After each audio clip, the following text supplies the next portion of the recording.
Hermanos, el día de hoy tenemos el sermón titulado Destinados para vida eterna.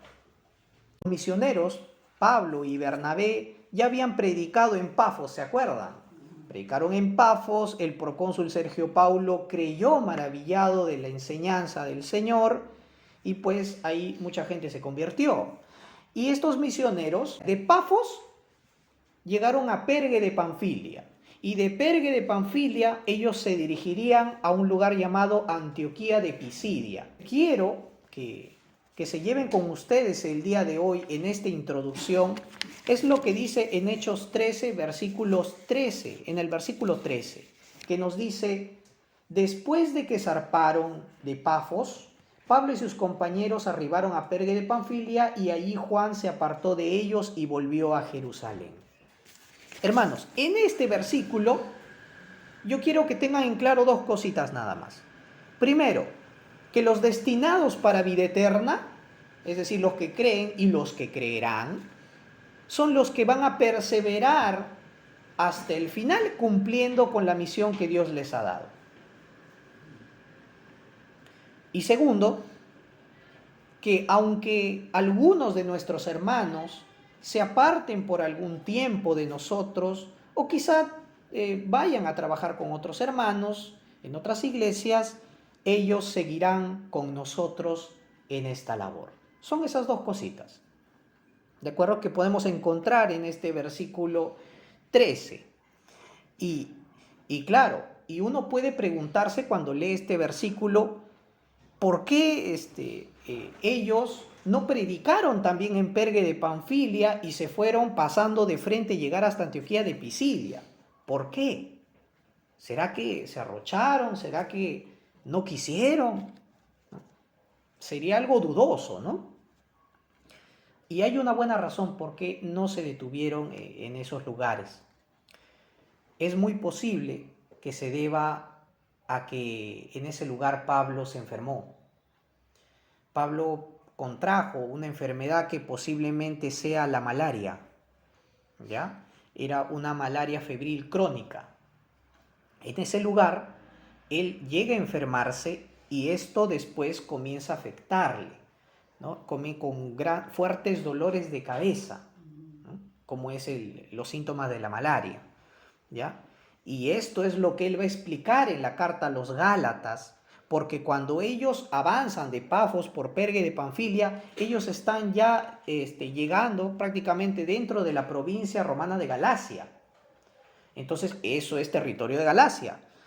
Y es por eso que en su carta a los Gálatas, capítulo 4, versículo 13, Pablo les va a escribir a los de Galacia, les va a decir que Pablo llegó a ellos con una enfermedad del cuerpo y aún así les anunció el evangelio, ¿ya? Entonces vemos primero acá que el destinado para vida eterna va a perseverar a pesar de las situaciones que pasan. Aún con el cuerpo cargado de dolores, de enfermedades, el corazón de Pablo no dejaba de proseguir con la misión. Ojo, con esto no les digo, uy, vengan enfermos, no. Acá vemos claramente, tenemos que tener un cuidado de nuestra salud, pero acá lo que nos plasma es que, cómo es que incluso las dolencias, los problemas que podamos tener, no pueden detener la obra de Dios.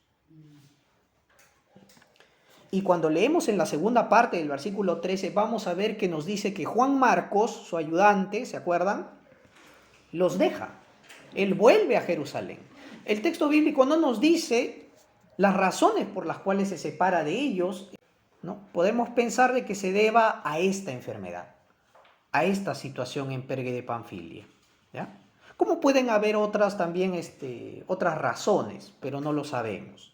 Pero lo que sí sabemos, hermanos, es que después Juan Marcos se incorpora a la labor de Pablo y lo ayuda en Roma, ¿no? Que por un tiempo algunos de nuestros hermanos caminen con nosotros y por A o por B pues haya discusiones, diferencias y nos alejemos y cada uno esté en otras labores distintas, son nuestros hermanos que se mantienen en la fe y que puede que en algún momento vuelvan a acompañarnos en esta labor. Y como Pablo hay que recibirlos con gozo. Entonces vemos estas dos cositas aquí. Y esta es como una introducción para entender lo que viene, porque ellos, pasando Perge de Panfilia, van a llegar a Antioquía de Pisidia. Y es en Antioquía de Pisidia donde se desarrolla este texto que acabamos de leer en la palabra proclamada.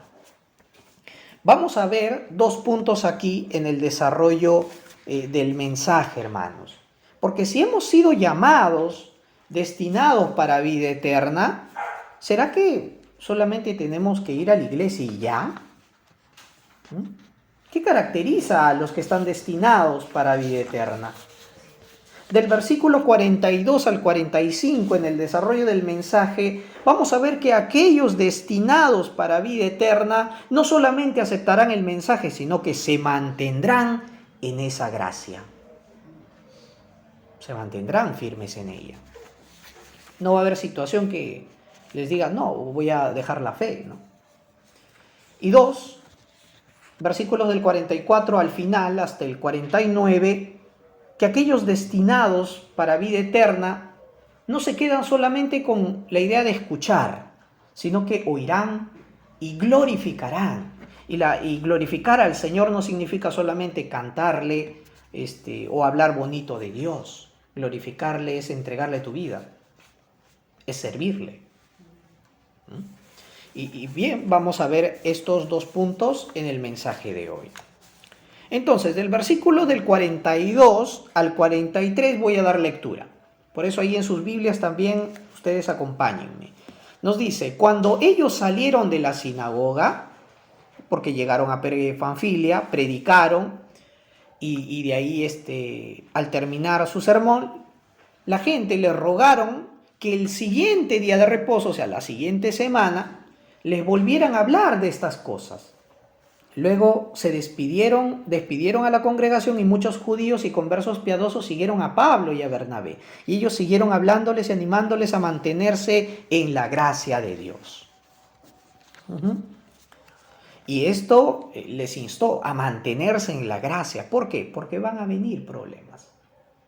Cuando una persona recibe el Evangelio, vas a ver que se va a levantar oposición. Vas a ver que va a haber conflicto, ya sea en tu corazón o ya sea por las personas que te rodean. Porque esto es contrario a la vida que la gente lleva. La gente está acostumbrada a llevar una vida sin rendirle cuentas a Dios. Ellos son su propio Dios. Por eso no haya lugar el Evangelio en sus vidas. Ahora, comenzando en este punto, hermanos, vamos a entender, y por eso quiero que nos situemos un poquito arriba, ¿no? Acerca de lo que pasó en Antioquía de Pisidia, lo que predicó el apóstol Pablo. Antioquía de Pisidia, hermanos, era un centro militar y de gobierno, ¿ya? En la mitad sur de la provincia de Galacia, ¿ya? Ahí llegaron un día de reposo, un sabbat, y predicaron, ¿ya? ¿Por qué? Porque les pidieron, posiblemente como vieron también que eran judíos, ¿no? O quizás se habrían fijado de que Pablo era rabino, entonces los hayan invitado a dar alguna enseñanza o exhortación después de la lectura de la ley y de los profetas. ¿Y qué es la ley y los profetas? Es el Antiguo Testamento, ¿ya? Lo que nosotros tenemos como el Antiguo Testamento, ¿ya?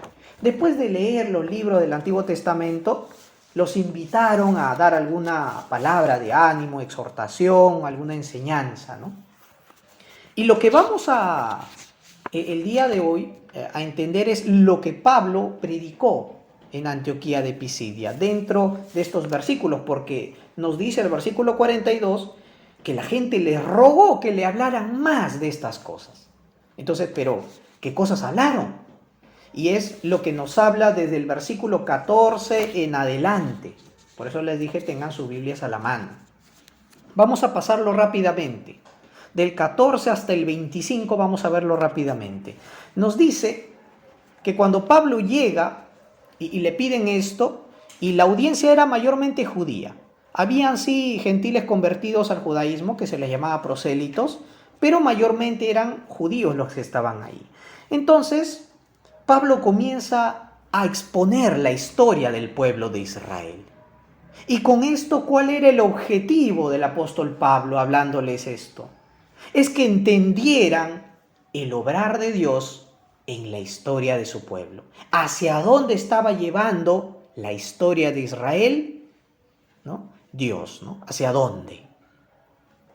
Y es por eso que les va a hablar en el versículo 17, les dice, Dios exaltó al pueblo, escoge su pueblo y lo exalta sobre todos los pueblos. Eso lo vemos en Génesis, con los patriarcas, con José. También nos va a decir en el mismo versículo, Dios los libera de Egipto. Ese es el libro de Éxodo. Versículo 18, Dios los soportó durante 40 años. Ese es el libro de Levíticos, Números y Deuteronomio.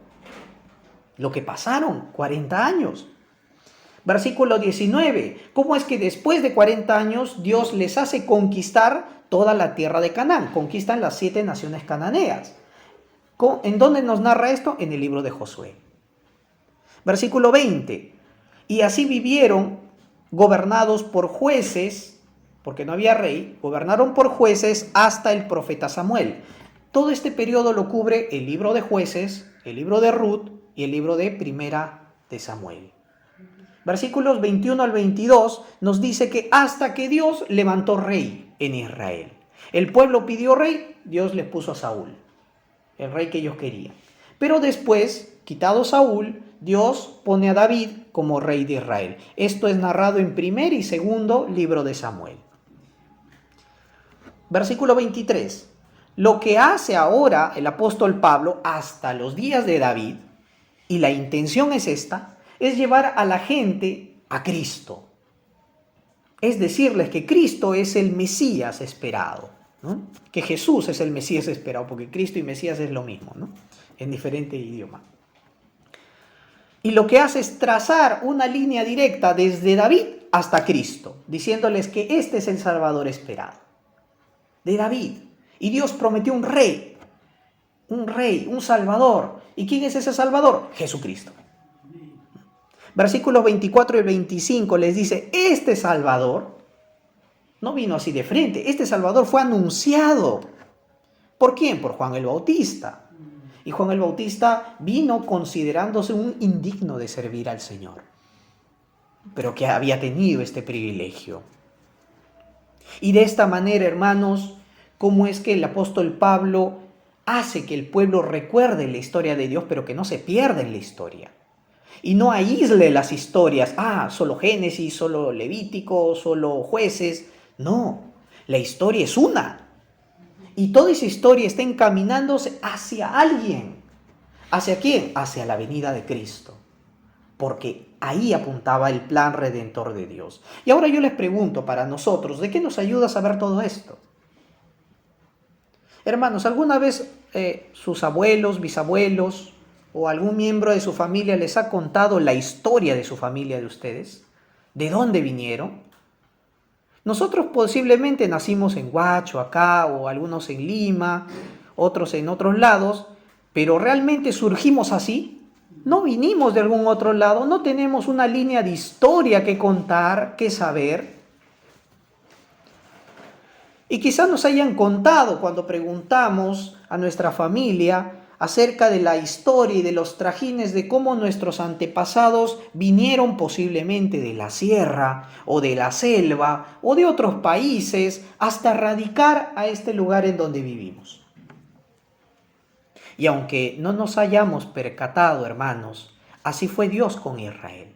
Y así lo es Dios, no solamente con la historia de su pueblo, sino con la historia del mundo. Dios dirige la historia del mundo.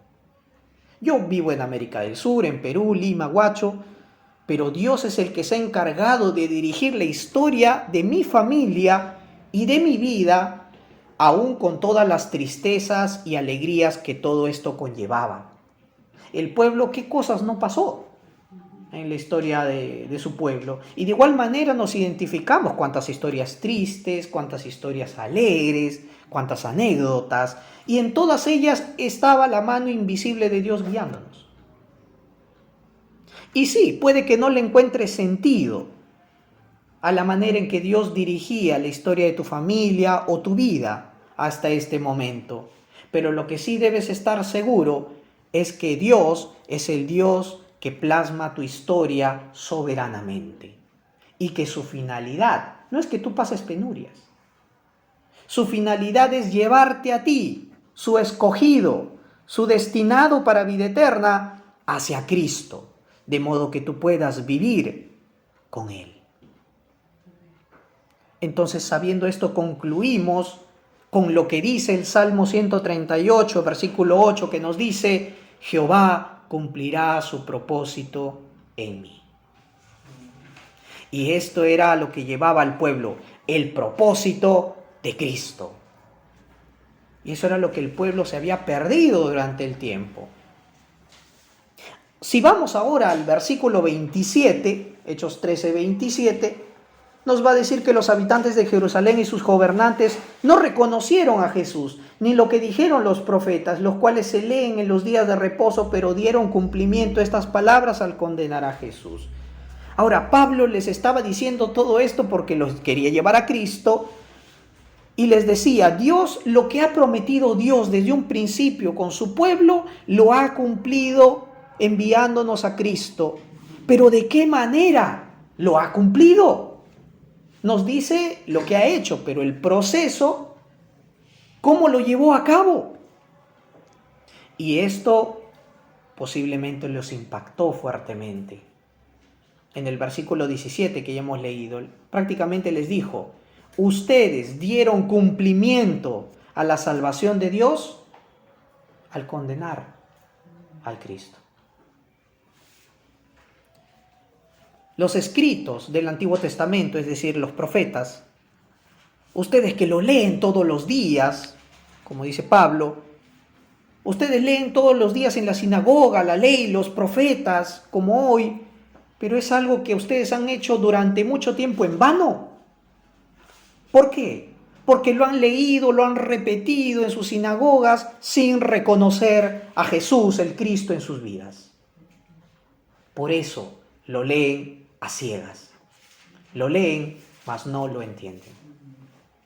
Cristo es la razón por la cual el Antiguo Testamento tiene sentido. Sin Jesús no lo entiendes para nada. Y si nosotros, ¿qué aportamos nosotros a nuestra salvación, al plan redentor de Dios? Nada. No, sí, una cosa: nuestros grandes pecados que la hacen necesaria. Nosotros aportamos la culpa, la condena, la transgresión, el acto criminal. Jesús fue a la cruz por mí.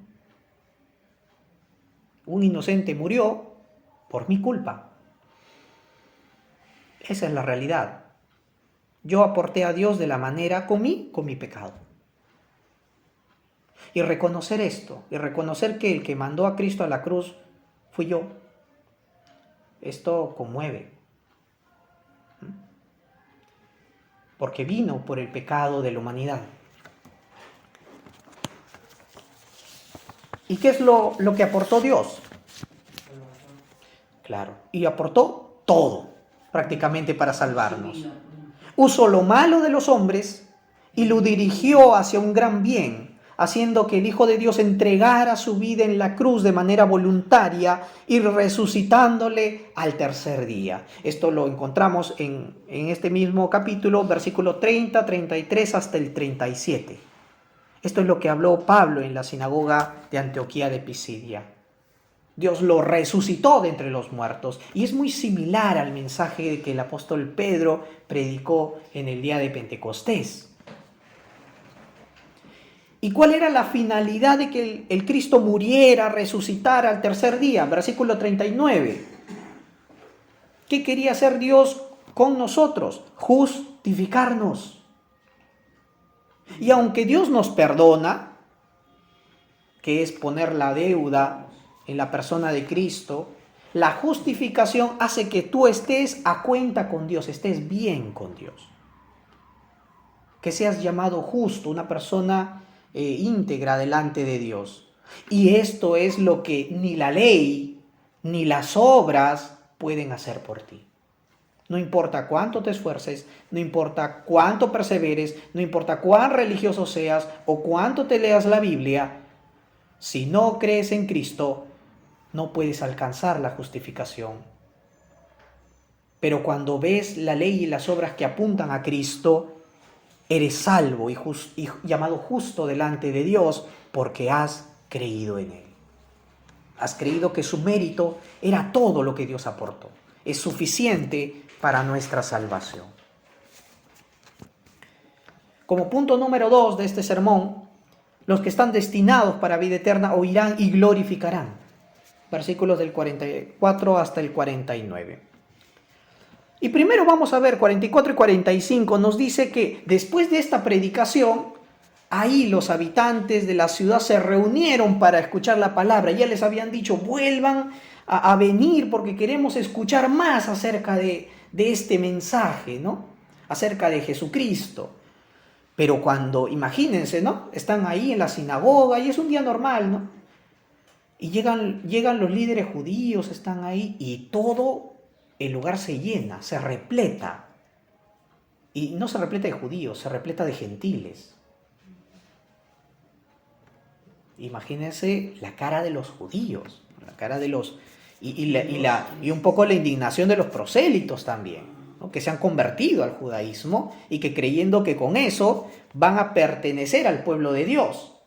Y llega Pablo, Bernabé y comienzan a darles el mensaje ahí, porque si ya los invitaron, pues ¿por qué no invitarlos de nuevo, ¿no? Y es lo que la gente quiere escuchar y son siervos de Dios y dice prácticamente el mensaje que predica el apóstol Pablo con Bernabé, que la salvación no la alcanzas por pertenecer o ser del pueblo judío.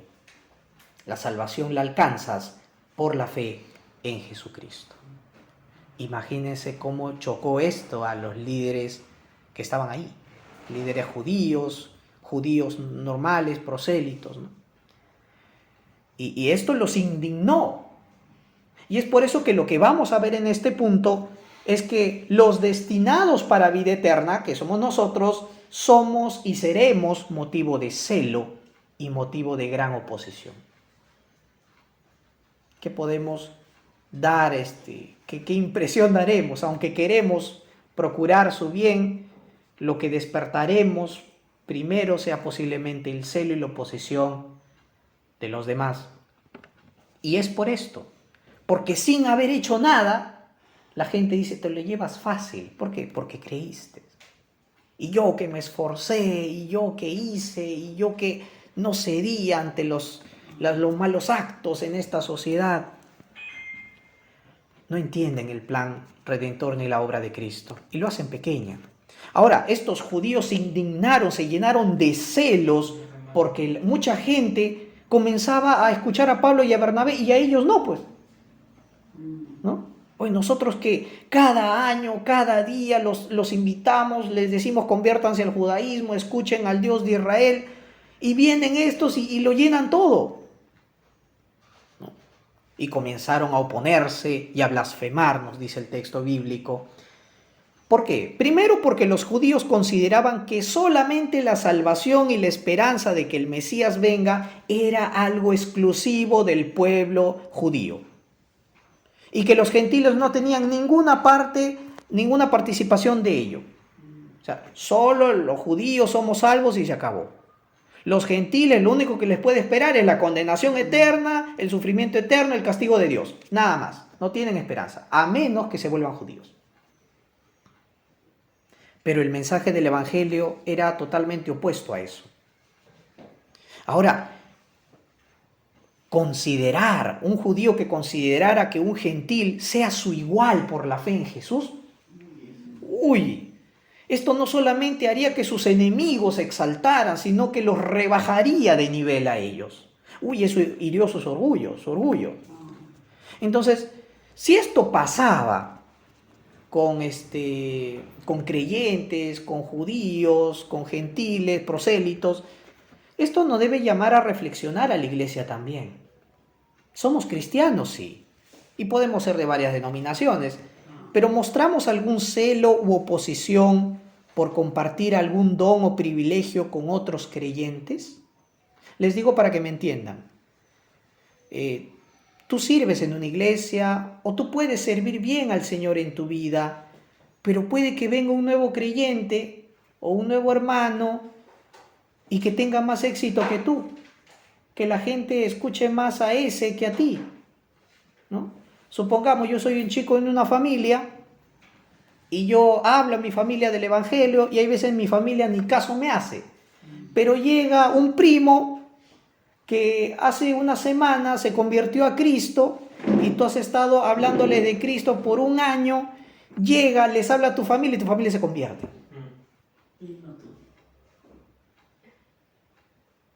Y te llena de celos y dices, ¿pero por qué?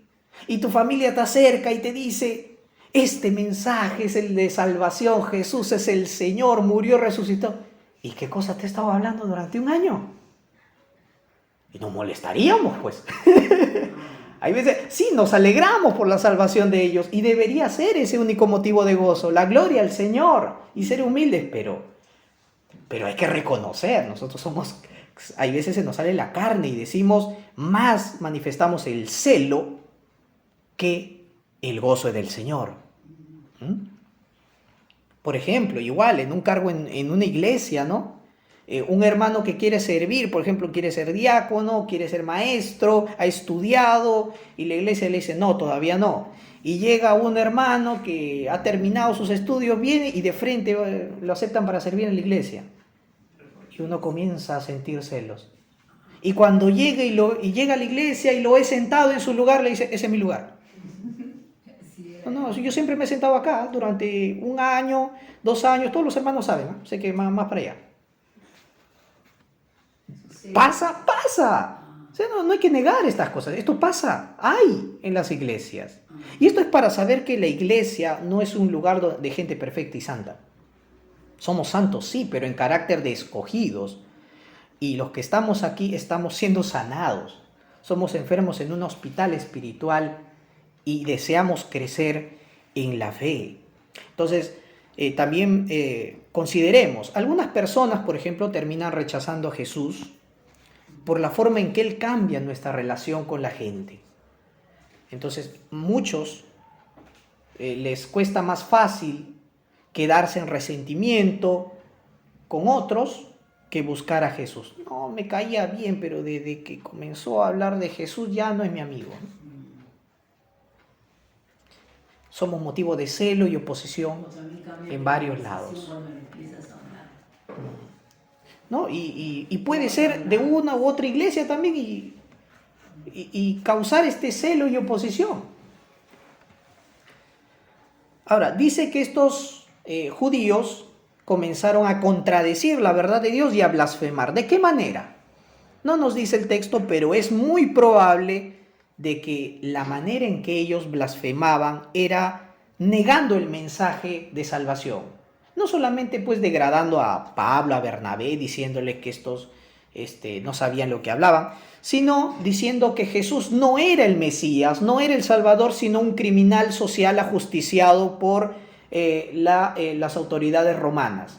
Es más, era un criminal romano, un criminal romano, judío, que ajusticiado por los romanos y maldecido por Dios. ¿Por qué? Porque en la ley dice que maldito es todo aquel que es colgado en un madero. Y así murió Jesús, ¿no? Colgado en un madero. Entonces, posiblemente lo blasfemaban diciendo estas cosas. Se resistían a la verdad del Evangelio. Y esto, y es así cuando hay veces queremos escuchar solo lo que nos gusta. Se olvidaron de la advertencia que hace una semana el apóstol Pablo les dijo. Y esto lo encontramos en Hechos 13, ahí versículos 40 y 41. Que nos dice, tengan pues cuidado, les dijo hace una semana Pablo, de que no les sobrevenga lo que anunciaron los profetas.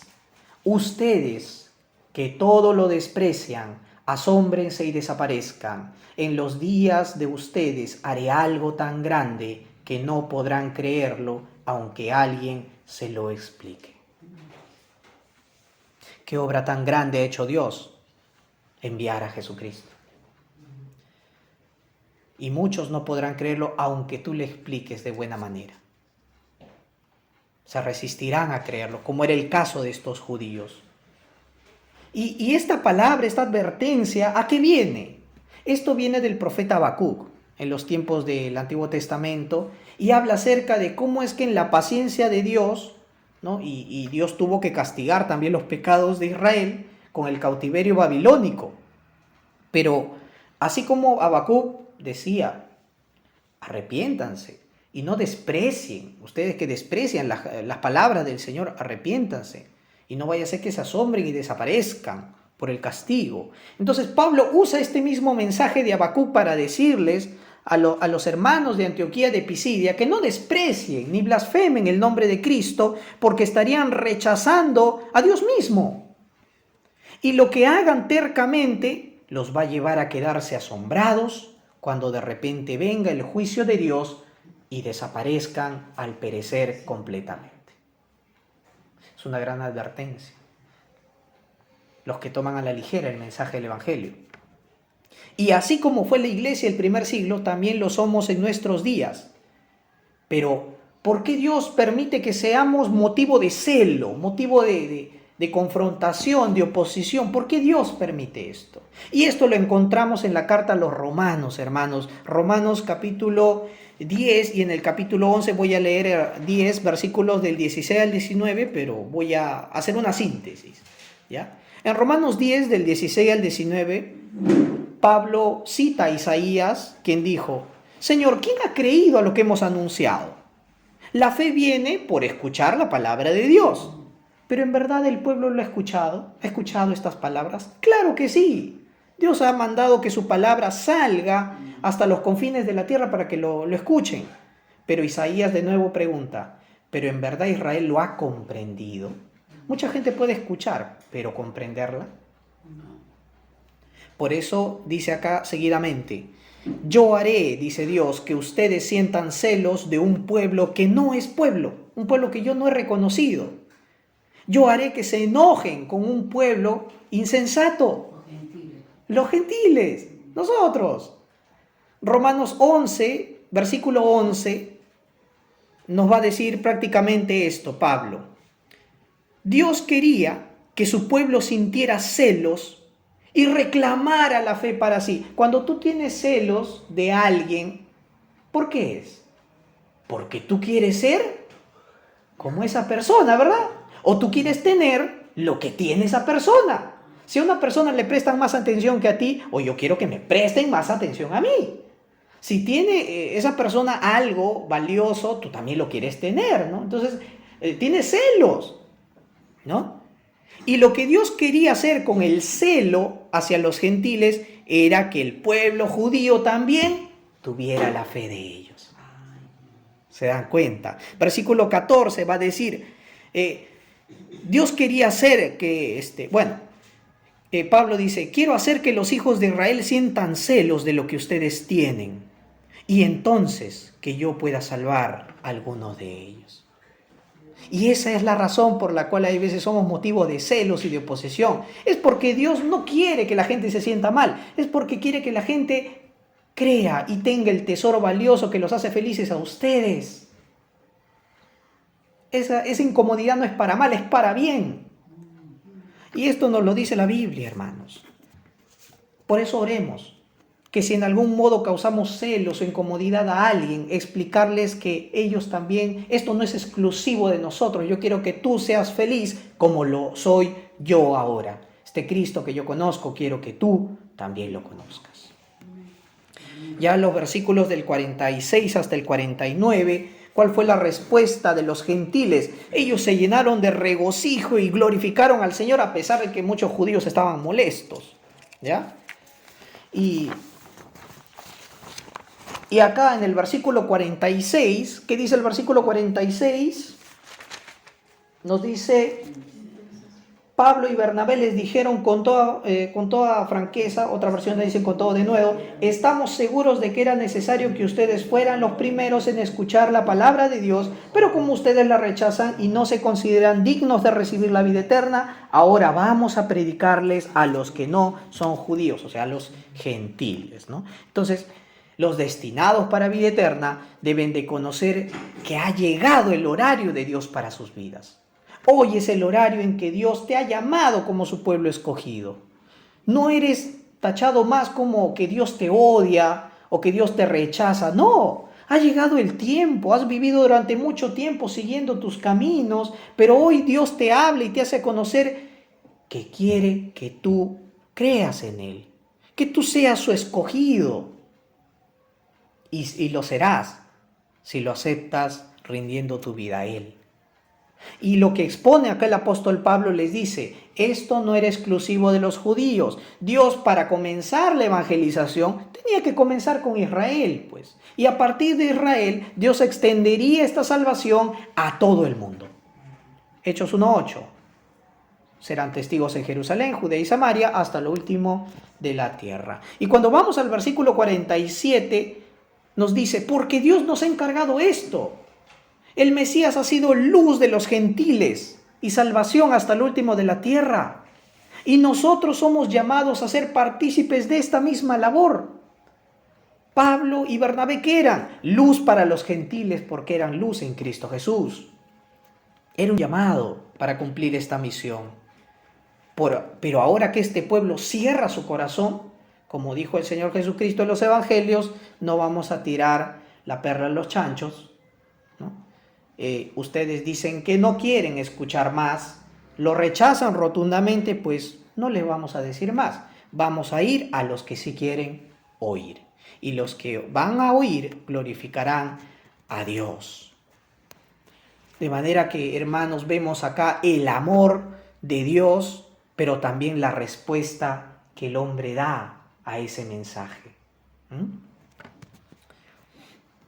Y este es un gran gozo. Viví toda mi vida como gentil pensando que de lo que Dios podía esperar de Dios era ira, enojo, condenación, cuando en realidad Él había planeado salvarme desde un inicio.